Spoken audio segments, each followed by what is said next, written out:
수고하셨습니다. 하나님께서 영광을 거둔 줄로 믿습니다.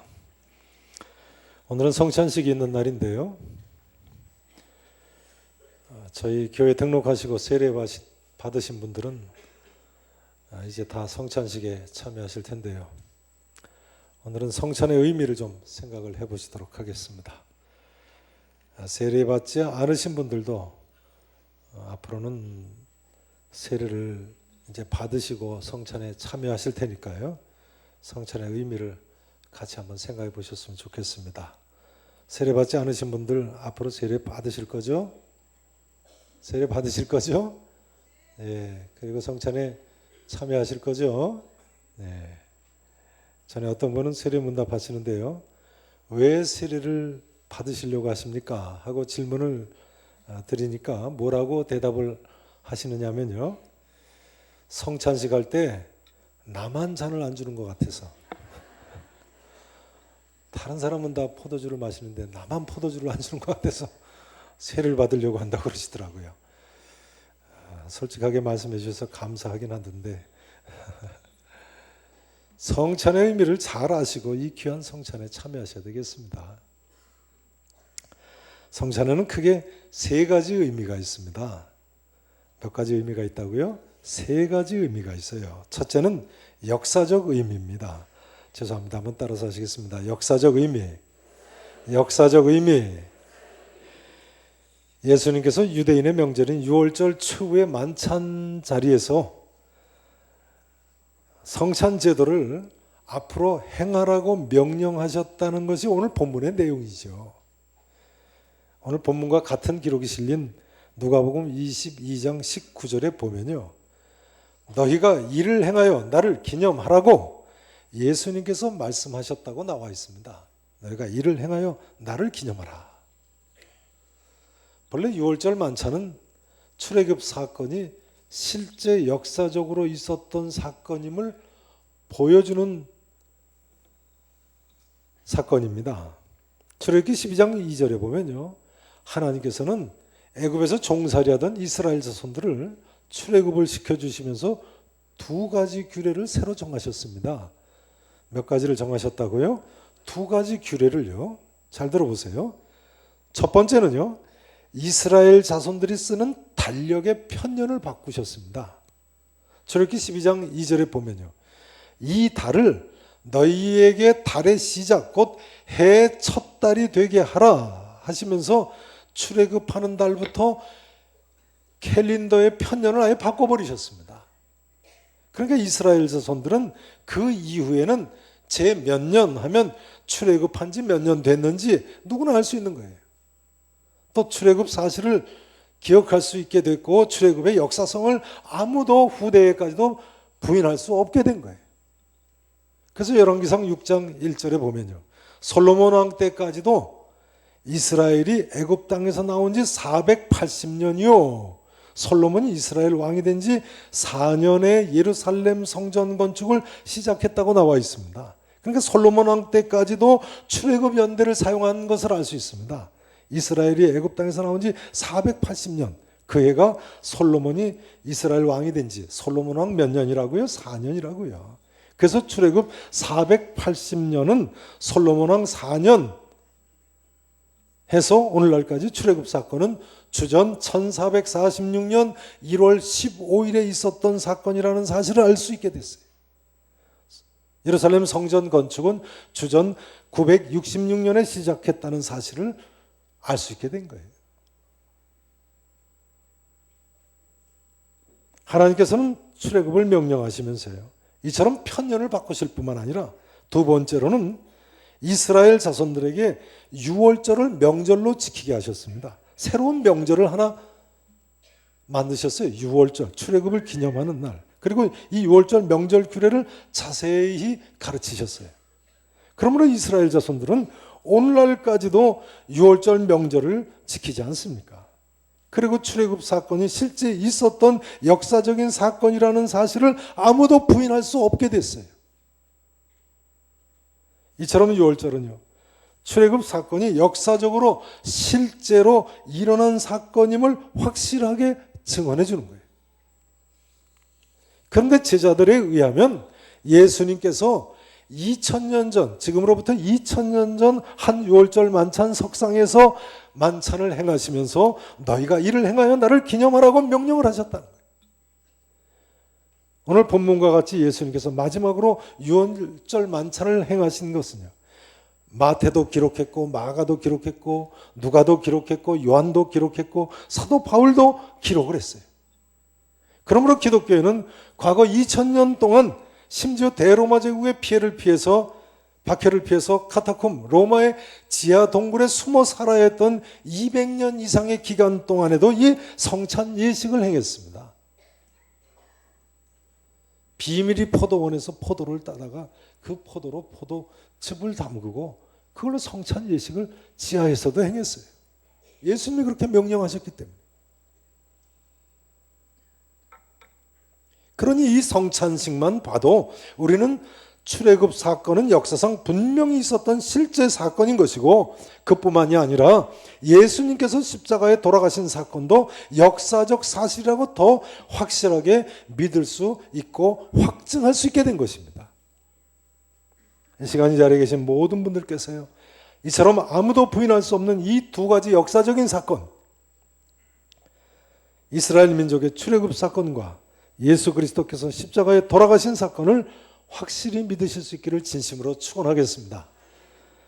이제 두 번째로 성찬은요, 상징적 의미를 갖습니다. 따라서 하실까요? 상징적 의미, 역사적 의미, 상징적 의미. 본래 이스라엘 자손들이 유월절 만찬에서 무교병을 먹는 것은 출애굽할 때 발효시킬 시간이 없어서 빵에 이스트를 넣지 못하고 무교병을 먹고 출애굽한 것을 기념하고 상징하는 것이죠. 출애굽할 때 급히 나온 것을 기념합니다. 또 유월절 만찬에서 쓴나물을 먹는데요, 쓴나물을 먹는 것은 애굽에서 종으로 고생한 것을 기념하고 상징하는 것이죠. 그런데 제자들에 의하면요, 예수님께서 최후의 만찬석상에서 유월절 만찬에 무교병 떡을 제자들에게 떼어주시면서 이것은 내 몸이라고 말씀을 하셨다는 것입니다. 이것은 내 몸이라. 또한 유월절 만찬에서 포도주를 제자들에게 주시면서는 이것은 죄사함을 얻게 하려고 많은 사람을 위하여 흘리는 바 나의 피라고 말씀하셨다는 것입니다.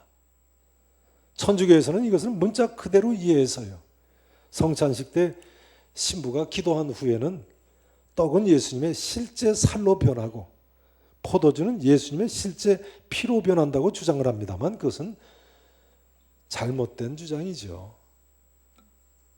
그럴 리가 있나요? 성찬 때 떡과 포도주가 이처럼 실제 예수님의 몸과 피로 변한다는 주장, 화채설이라고 하죠. 변화한다. 화채, 몸으로 변한다. 이 화채설을 틀렸다고 가르친 종교개혁자들을 로마 교황청이 얼마나 많이 죽였는지요. 요즘 시리아의 IS에서 사람들을 죽이는 것이 문제가 되고 있습니다만, 뭐 그 정도와는 비교할 수 없이 수많은 사람을 잔인하게 죽였습니다. 오직 화채설 그거 하나 반대한다고 했어요. 근데 아직까지도 천주교는 이 화채설을 주장하지 않습니까? 그래서 성당에 가면 미사 때 포도주잔은 주로 주지 않고 떡만 주죠. 그것도 신부가 성도들 입에다 떡만 넣어주지 않습니까? 성도를 주면 떨어뜨릴까 봐요. 그 예수님 살이니까요. 콘스탄츠 종교회에서 아예 그렇게 결정을 했어요. 일반인들에게는 포도주를 주지 않기로. 근데 하도 포도주 달라고 하니까 요즘은 가끔 준다고 그러더라고요. 매번 주지는 못하고. 왜 그러냐면 포도주는 예수님 피인데 주다가 바닥에 흘리면 큰일 나지 않습니까? 그거 어떡하겠어요? 뭐 신부가 핥아서 마실 수 있는 것도 아니고 예수님 피인데 말이죠. 떡도 남은 건 성당의 감실에다 넣어두고 성당에 그 성전에 들어갈 때마다 가톨릭 신자들이 그 감실을 향해서 절을 하죠. 십자가를 향해서 절을 하는 게 아니에요. 감실을 향해서 절을 합니다. 왜요? 예수님의 살이 거기 있으니까요. 돌아가신 예수님이 거기 누워 계신 거나 마찬가지입니다. 그 감실을 향해서 절을 하게 합니다. 어이없는 이야기죠. 근데 구교도들은 그렇게 믿거든요. 그러나 종교 개혁자들은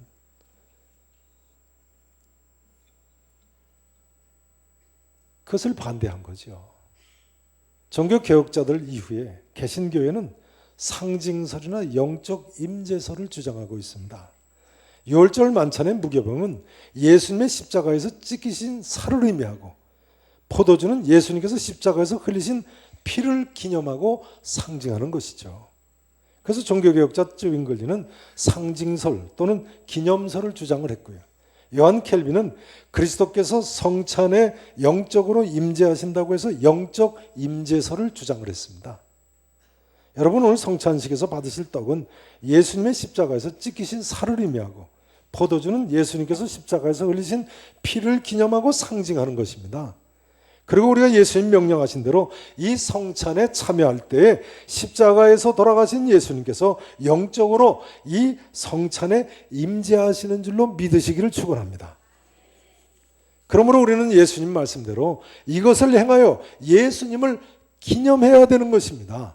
그리고 사도 바울이 고린도전서 11장 26절에서 말씀하신 대로 떡을 먹고 잔을 마심으로 주님의 죽으심을 주님 오실 때까지 전할 수 있는 것이고 또한 전해야 되는 것입니다.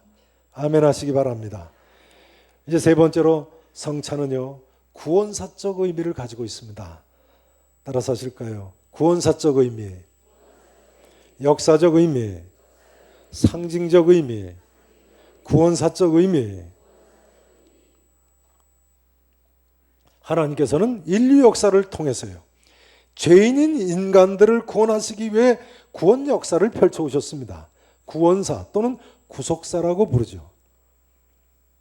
특별히 창세기에 보면 하나님께서는 한 사람, 아브라함이라는 사람을 선택하셔서 그 아브라함을 통해서 수많은 사람들을 구원하실 계획을 계시하셨습니다. 그리고 인류 역사를 통해서 그 계획을 착착 진행해 오셨고 앞으로도 구원의 완성의 날까지 진행해 나아가실 것입니다. 창세기 15장 7절 이하에 보면요, 하나님께서는 아브라함과 언약을 세우시면서까지요, 반드시 아브라함의 자손이 하늘의 뭇별같이 많아지겠다고 하시면서 그 자손들에게 가나안 땅을 주시겠다고 약속을 하셨습니다. 아브라함과 세우신 이 언약의 약속을 하나님께서 얼마나 놀랍게 역사하셨는가가 바로 사실은 이스라엘 역사고 세계 역사의 중요한 흐름입니다. 그런데요, 하나님께서 아브라함과 이처럼 언약을 맺으신 후에 한 2000년쯤 지나서 예수님께서 유월절 최후의 만찬석상에서 이렇게 말씀하셨다는 거예요. 자, 본문 28절 말씀을 보시겠습니다. 28절 말씀. 자, 다 같이 함께 읽어보십니다. 이것은 죄사함을 얻게 하려고 많은 사람을 위하여 흘리는 바 나의 피, 곧 언약의 피니라. 죄사함을 얻게 하려고. 그러니까요, 예수님께서 반드시 우리에게 죄사함을 얻게 해 주시는 거죠. 그리고 구원을 얻게 해 주시겠다고 분명히 이처럼 약속을 하고 계시니까요. 이것은 죄사함을 얻게 하려고 많은 사람을 위하여 흘리는 바 나의 피 곧 언약의 피니라. 그러고 보니까 예수님께서 십자가에 돌아가셔서 흘리신 피가 하나님의 언약의 피네요. 본래 고대 근동 지방에서는요, 어떤 두 당사자가 중요한 계약을 맺을 때 그 약속을 생명을 걸고 지키겠다는 뜻으로 동물을 잡아서 두 쪽으로 나누고 그 두 쪽 사이를 두 사람이 지나갔다고 합니다. 우리 두 사람이 생명 걸고 이 약속을 지키겠다는 표시겠죠. 만약에 지키지 않으면 우리가 이 동물처럼 죽어도 좋겠다는 이야기겠죠. 이런 내용이 창세기 15장 7절 이하에도 나오고요, 고대 바벨론 토판들에도 많이 나와 있습니다. 예레미야서 34장 18절 이하에도 나와 있습니다. 송아지를 둘로 쪼개고 그 두 조각 사이로 지나매 내 앞에 언약을 맺었다는 기록이 있어요. 예레미야서 34장 18절 이하에 보시면 언약을 맺는 한 방법이에요. 그런데 오늘 예수님 말씀에 의하면 최후의 만찬이 있기 1500년 전인 출애굽 때 행해진, 그때부터 행해진 이 유월절 만찬이 사실은 하나님의 언약을 상징한다는 거예요. 하나님께서 애굽에서 자기 백성을 구원해 내시듯이 이제는 많은 사람의 죄 사함을 얻게 하려고 예수님께서 십자가에 돌아가시게 됐다는 것입니다. 같은 기록이 실린 누가복음 22장 20절에 보면요, 예수님께서는 이때 새 언약이라는 표현을 쓰셨습니다. 무슨 표현을 쓰셨다고요? 새 언약이요, 새 언약. 구약성경 예레미야서 31장, 에스겔서 11장, 에스겔서 16장, 에스겔서 36장 같은 데 예언되어 있는 새 언약입니다. 예수님께서 최후의 만찬석상에서 말씀하시고 십자가상에서 피를 흘리심으로 바로 그 새 언약을 세우셨다는 거예요. 그러니까요, 예수님께서는 자신이 십자가에서 피 흘려 죽으심으로 제자들을 반드시 구원해 주시겠다는 거예요. 그렇게 약속하시는 거예요, 지금. 더 나아가서 우리를 반드시 구원해 주시겠다고 언약을 세우신 것입니다. 예수님께서 생명 걸고 구원해 주시겠다는 약속이에요. 우리는 여기서 예수님께서 십자가에서 흘리신 피가 단순한 피가 아니고 많은 사람을 죄악 가운데서 구원하실 언약의 피임을 알 수가 있습니다. 사랑하시는 성도 여러분, 오늘 우리가 행할 성찬식은요, 예수님께서 십자가에서 돌아가심을 다시 한번 기념하는 시간이고, 또한 예수님께서 우리 죄를 사하시고 구속해 주신 것을 다시 한번 확인하는 시간인 것입니다. 아무쪼록 이 자리에 계신 모든 분들께서 예수님의 내 죄 사하심과 구원하심을 확실히 믿으실 수 있기를 진심으로 바랍니다. 이 놀라운 사실을 이미 믿으시는 분들은요, 내가 죄 사함 받고 구원받았다는 사실을 다시 한번 감사하시는 시간이 되셔야 되겠습니다. 이 성찬식을 볼 때에 우리 예수님께서는 분명히 우리 죄를 사해 주셨고요, 분명히 우리를 구원해 주셨습니다. 이제 이 한마디로 오늘은 하나님 말씀 증거를 마치기를 원합니다. 사랑하시는 성도 여러분, 이 아침 성찬의 의미를 다시 한번 깊이 깨달으시고 구원의 확신 가운데 죄사함의 감사와 감격 속에 이 성찬의 은혜에 참여하실 수 있기를 우리 구주 예수 그리스도 이름으로 간절히 축원하겠습니다. 기도하시겠습니다.